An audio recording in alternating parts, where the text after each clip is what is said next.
Hey Jeff, how's it going? Good. How are you, SJ? Same old, same old. We're doing good over here.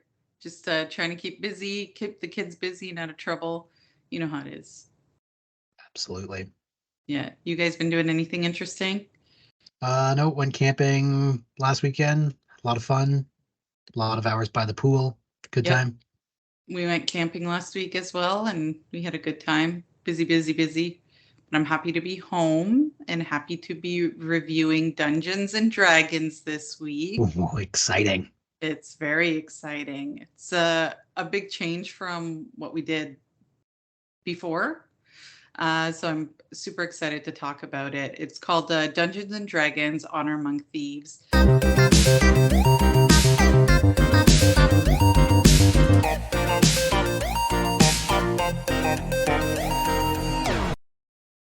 Dungeons and Dragons: Honor Among Thieves was released March 31st, 2023. It stars Chris Pine, Michelle Rodriguez, Reggae Jean Page, Sophia Lilia, Hugh Grant. It had a budget of $150 million and it brought in 208 million worldwide over 18 weeks at 3,800 theaters.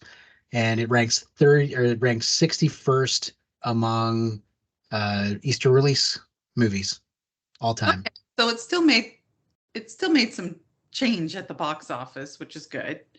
Yeah, this movie, I mean, you could look at it and say that with a $150 million budget, that 208 million at the box office would be a flop. But this movie is a niche movie directed to a specific audience, and that's the Dungeons and Dragons players, the Right. game, people that play the game, right? Have you ever played Dungeons and Dragons? I have played Dungeons and Dragons. D&D is one of my favorite role-playing games to play. It's a lot of fun. Played it for 5 years. I've had a great group of people. COVID kind of shut that down though, unfortunately, but a lot of fun. Got a lot of references in this movie, tons of Easter eggs. It's great. I mean, I know a little bit about the world. I've played it like a couple of times. I do like it, and I hope to get more into it, in the future. My husband's into it, so I really enjoy um the mechanics of the game. So hopefully, you know, I, I I'm able to kind of see more of the mechanics and compare it to the movie later on. You know what I mean? But Yeah. I knew that there is some Easter eggs in here. I know that there are references specifically to the game, which is very neat. And I definitely appreciate it. And I think that fans of the Dungeons and Dragons game will also see those things in this movie and really enjoy it. So yeah, it is definitely a niche movie. I do like fantasy movies and I do like those kind of things for sure. I just want to point out that if you don't want to be spoiled for this movie, if you haven't seen it, now is the time to Off. turn off turn off the podcast, go watch it. We'll be here ready to break it down for you when you get back. Not a problem at all. But yes, from here on out, there will be spoilers. Why don't you tell us a little bit about the movie, Yeah, SJ? of course. Okay, so we have a charming thief and a band of unlikely adventurers embark on an epic quest to retrieve a lost relic, but things go dangerously wrong when they run afoul of the wrong people. I really like the first thing I want to bring up is I really like the relationship between Edgin, who is played by Chris Pine. He's the cleric or the bard character. Yep. And I really like his relationship with Michelle Rodriguez as Holga the barbarian. I like that they weren't a romantic couple. It was more of like a sister or a very close friend that you trust kind of vibe. And I really enjoyed that. They could have easily made it something weird, but they didn't. And, um, I like that Holga kind of had her own thing going on with her ex. She kind of was still hung up on her ex, but she was still able to love Chris Pine's kid and take care of her, even though they were just platonic friends. And I like that. I thought that was cool. I got some really strong Fast and Furious family vibes from Michelle Rodriguez when she was playing this character. It was like she's like there's multiple times where she's like, they don't do that to my bug, like that's to my family, Get like some one-liners. like Sure. yeah. So like I got some really strong vibes from her about like this how close they were as a family. But yeah, like that, yeah. She had her guns out, man. Like she looked tough in this movie, and She I did. dug that. She probably worked out like crazy, to fit the barbarian role. But I really enjoyed that whole thing. Like Was she I your favorite character? no, Chris Pine is my favorite, Okay. and I'll tell you why. I really liked his timing, the timing of his comedy with his jokes and like that opening scene with Jonathan. Yep. Hilarious. Incredible. Yep. Um, I really like that scene. And then there was another part towards the ending where he's trying to distract the guards so that they could sneak, his group can sneak around the Yep. guards. And he's playing his mandolin or his ukulele or whatever. And then but he's a decoy. It's not the actual Chris Pine's character. It's not Edgin. It's his like a not a hologram, but they're using magic to kind of Yep. make. Anyways, when Simon gets stuck on a rock or something, he gets his foot stuck in a rock, he just kind of like panics. So then you see Chris Pine just like start to melt and he starts repeating the same thing over and over and over again. I laughed out loud at that part. Like that was funny for me. I enjoyed that thoroughly. So a So lot of I'm fairly certain, I'm sure the D&D experts will correct me, but I'm fairly certain that that spell that Simon was casting at the time was project image. And mm, the longer that he keeps that up in the game, you have to roll possibly intelligence checks to make sure that you can keep it up for as long as, because once they get closer to it, it's a quality thing, right? So the guards get closer to it, and if he's distracted or they're really paying attention to it, like if they went up to go and try and touch him, yeah, their hand would go right through him, like it did at one right, point. And so then they would know that that's just a spell or tomfoolery. So right. I'm pretty sure that is project image that Simon is casting. There's a And whole bunch of spells like that that's what I was in the gonna say. movie. I was gonna say there are like a bunch of things that kind of go directly are directly from the game, like the owl bear, like some of the Yep. creatures, and um, the way like when Simon does his spells, sometimes they work and sometimes they don't because you in Dungeons and Dragons you have to roll in order to find out if your spells will work or not, right? Am I Yeah. wrong? So Simon in this movie is most likely a low level character who is trying to cast his spells. And the lower level you are, the lower your stats are. Sometimes the harder it is to like, successfully cast those spells. No, and you really get that out of this movie. I thought the movie was fun as well. So it had a little bit of everything in it. Um, but to talk about the actors again, Hugh Grant was actually my second favorite. Okay. I He's just he was really good. I just like Hugh Grant because as soon as he opened his mouth, I knew he was going to be the bad guy right away. And he played it well. He was kind of like charming, but also not a good person at all. I think those were my top two, and then Holga. Then I would put Holga as the next one. How about you? How would you? So my two favorite characters, Simon is my favorite character. Anytime that I'm Mm, playing D&D, I always like to play a caster. So he's from my understanding, he's a sorcerer in the movie. yeah. And he's not very good. I think he's low level, and that's why sometimes it's hard. Some of the things that he did was during the scene where Chris Pine's explaining how he got to prison. They're escaping in a like a chuck wagon, Oh and yeah. Simon is casting like, one of the spells he casts is fog cloud. So then it's like fog everywhere, and then the people chasing them can't see. Another time when he's on the stage and he's stealing the money from Oh people. yeah, he's doing the All crime. those those special effects that he's doing is prestidigitation, Right. which is another spell.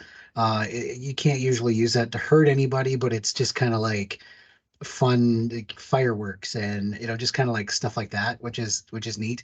But my other favorite character would be Sophina because she's a Oh, wizard. She's a red wizard, oh boy. uh, and it's yeah, she's fantastic. The Yeah. the Daisy Head who plays her did an incredible job.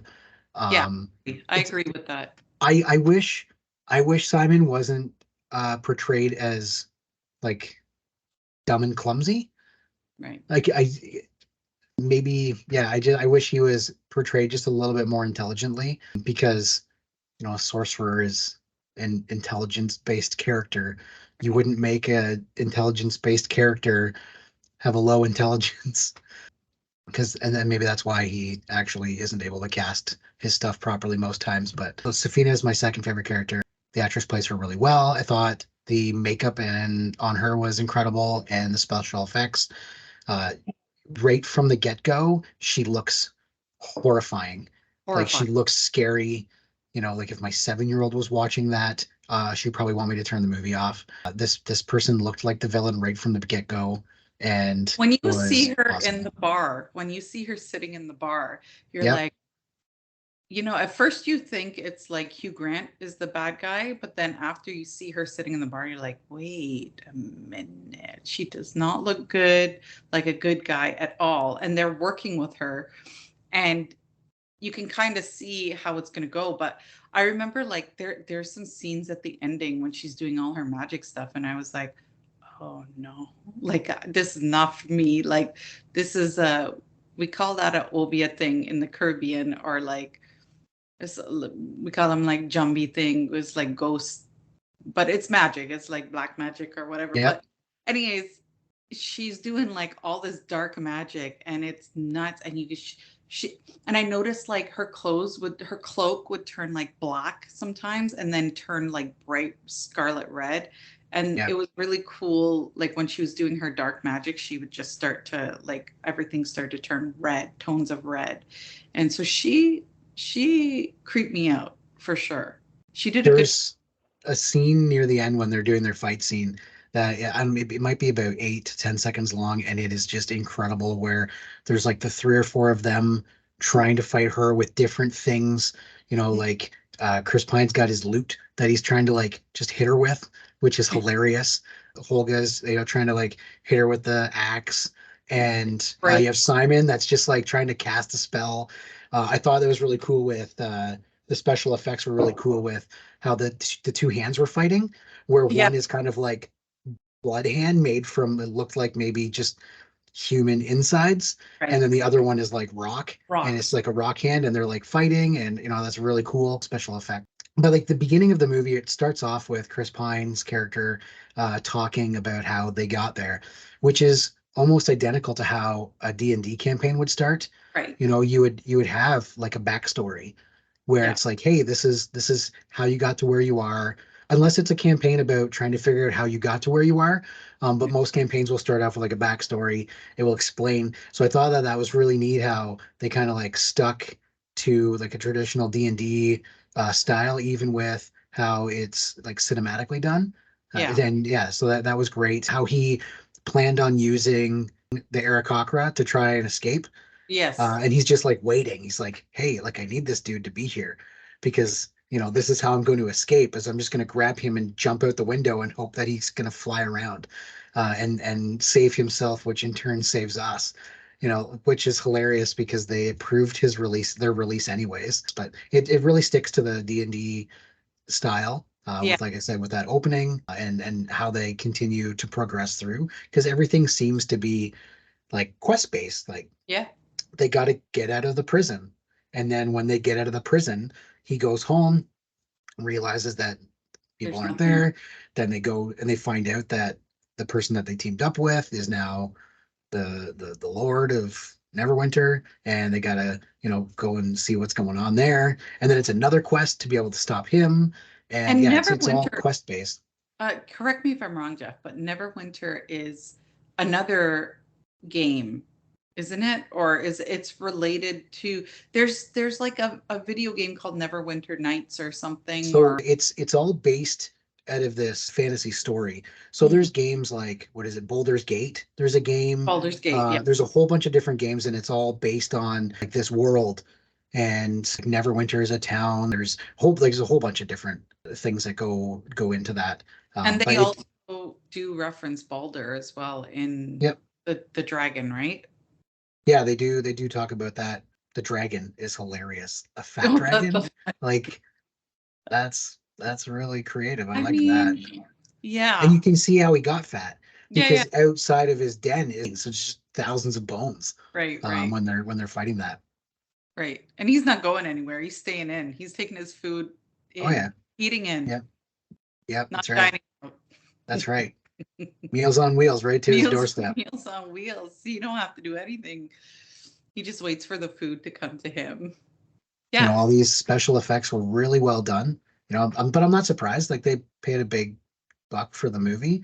It right. was expensive to do, and one of these movies, you got to spend the money if you want to do it right. And Yeah. but yeah, like the special effects was good, the comedy was good. It was funny at the right spots. It was serious at the right spots. Yeah. It wasn't too comical. Like there wasn't too much comedy. Yeah, did you like how they did like how they presented the worlds, like the different worlds, like the way they designed them and stuff? How did you feel about knowing more about D&D than I do? How did you feel about the way the worlds looked and the creatures in those worlds? I thought they did an excellent job. Like Dungeons and Dragons, for the most part, is based in kind of like a Renaissance times, kings and peasants, and that kind of thing. They're owlbear, like when the druid wild shaped to any of those animals. Yeah, It was really neat. But like even Sophina being able to like sense, she right. was probably casting sense magic. When she called outdoor, there's an other in the room A and wild shape. she yelled, I nearly shit my pants. Like I was so scared. I was like, "Oh, it's not me. I swear it's Yeah. someone else." Like, Yeah, because she looks right at the camera almost, right? yes, and And she and then the points. camera zooms out and Yeah. then you see the druid that's in a wild. I thought the worlds were done pretty good. I thought like the creatures were kind of cool and they had average looking creatures, but they also had fantasy looking creatures as well. And some were CGI and some I think were costumes or makeup. Yeah, Um, there was a scene where they were going to Zank to get yep. his help. And Mhm. when they first got to him, we didn't really know that they were there yet, but we see a clip of him rescuing a baby tabaxi from like Yes. this fish mouth. I don't know if that baby tabaxi was CGI or if it was a prop. I But I think it was think a the prop. mother or the father, I think was someone in a costume, I think. Yeah. Can we talk about that scene? Because like it was so cute. It was like the sun was shining behind the mom when she got her baby back, and the little baby lion cub tiger thing was Tabaxi is what they're tabaxi called. Yeah. tabaxi That was actually that's the race that I play most in in the game. Dungeons and Dragons is the Okay. Tabaxi. Yeah, Neat. my favorite. I don't know why. I don't particularly care for cats in real life, Yeah, yeah. but they're they're fun. My Cancel. character would Cancel. often go into a bar, and as my character would be walking through the bar to get to the other side, he would knock somebody's glass over off the Right. table because that's what cats would do. So he Dude. would just knock it over, and often it ended up with my character getting hurt. But it's role play. It's fun. Yeah. You said you don't like cats, you're getting canceled. You or you're not particularly fond of cats. I felt bad for Kira as well because she was getting kind of brainwashed by Forge. As a kid, I guess you just believe whatever your parent figure is telling you or whatever, which is what you see in this movie with Forge and her. I remember feeling so bad for her. I was like, girl, just stop listening to him, you know? There was some really good acting. Chloe Coleman, And yeah, when she was in the room, her dad come in to rescue her, and we see Kira on the screen, but it's actually Safina that's disguised as her. And when Chloe is laughing like hysterically, like haha, I got one over on you, and then she changes into Safina. That was some good acting, like facial acting Yeah. by the actor. That was great. Yeah, it was very pronounced. Like she was doing a great job with that for sure. And the same kind of like freakiness or It was creepy. horrifying like Yeah. effect that Safina had most of the movie. Like anytime that you looked at her, you were just like, oh man, like that girl is scary. Look at Yeah. her. Like she's scaring the Probably crap right one out of of me. the scariest villains I've seen in a while. Like Just I like think, on looks, yeah. yeah, on looks, based Yeah. like on looks. And that's not saying she's ugly. She's very pretty. Like No, she's a she's very pretty actress. beautiful, But but like the way they did her makeup and the fact that she was completely bald and had those head tattoos, and like just the way it she was acting, kind of lurking in the shadows and, yes. that kind of thing, really kind of set it all up for her. You know who I wanted to see more of? Reggae. I wanted to see more of Reggae. He was really good. I liked his character. He was very likable in this movie. And then, So in D&D, he would have been a NPC. So oh, he's a character that is like a nature controlled player. He's not, he wouldn't be part of the main group. okay. Generally, not always, like this isn't a rule, but generally those players don't go with you. You might meet them in a town or somewhere. They will give you some information and then kind of send you on your way. Or maybe they, go with you on a side quest to help you get there. But like, so that's my take. He was an NPC, and I like how when they were watching him leave the group, that the same thing. Like that's typically what an NPC would have done was just walk away from them and just keep walking Right. And just until they walk over stopped the looking, rock. right? Like, yeah, just stepped up over top of the rock and down. Like that's what an NPC would do when they're pathing, right? So Right. he was really good. He was really Thought he good.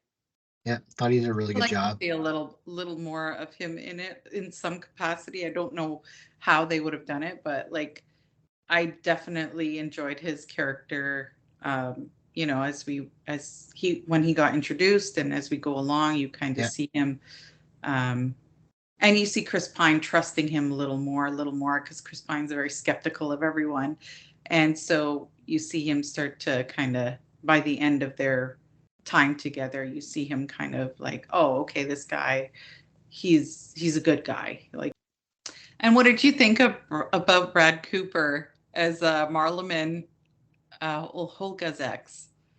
Did you I didn't even notice know it wasn't that. him? I didn't even pick that up So at it was all. Brad Cooper, and I was, yeah, he was playing like the halfling or whatever. Huh. Didn't even pick that up. Yeah, Huh. it was it Interesting. was Holga's ex. Yeah, no, I thought he was pretty funny. He was, and they needed a way, I guess, to close that, um, relationship. But I don't know if Brad Cooper is a fan of Dungeons and Dragons, or if he just did it as like a favor for somebody, or, you know, I'm not sure. Like Bradley Cooper? Bradley Like Cooper. from The Hangover? Yes, Oh, I absolutely. oh, I didn't even know that he was in that. You'll That's have to go back and take a look at it at it that. is too. Huh.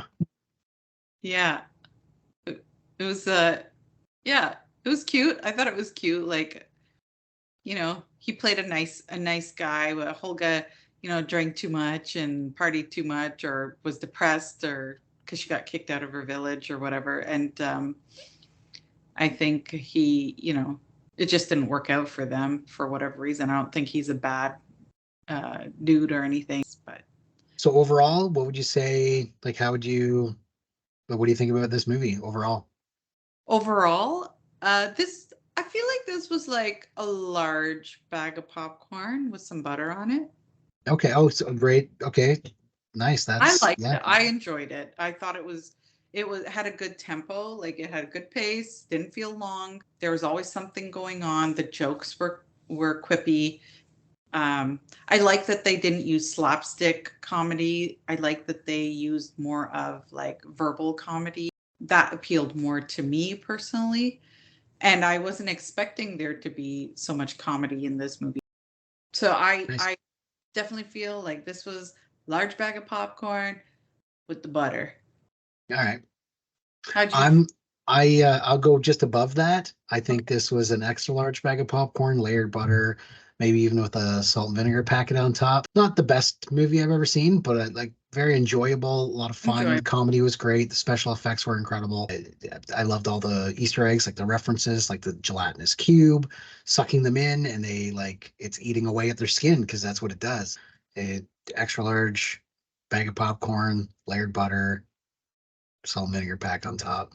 Okay. It was good. And I think that's because you know more about the world, like the D&D world. So you kind of can like delve more into it. And maybe if I was in that position, I would be giving it a better rating. But overall, it was a good fantasy, solid fantasy movie, fantasy action movie for me. No, I Nice. definitely enjoyed this movie. And yeah, if you guys haven't watched it, like I definitely recommend that you watch this movie. It's enjoyable. Even if you don't know anything about D&D, it still takes you into a fantasy world. If you like fantasy, you like action, this is for you. And if you like the movie, maybe it opens the door for you to try out Dungeons and Dragons. Right. Yeah. All right. So next movie we got coming up is what do we got next? We got Super Mario Brothers. Awesome. Cool. So look forward to that coming out next week. And yeah, check us out on our social media pages. Popcorn Patrol. We're on Twitter. We're on X, Twitter. I don't know what is it called these days? I'm not sure. I'm not even sure Elon knows what it's called. It's Twitter's website, but it's X's logo. I don't know, whatever. We're on Instagram, we're on TikTok, Threads. Yeah, we're kind of everywhere. So YouTube, so Spotify is where our podcast is hosted. Apple Podcasts, iHeartRadio Podcasts, wherever you listen to your podcast. But yeah, check us out next time. Like and subscribe. Like and subscribe. See you next time.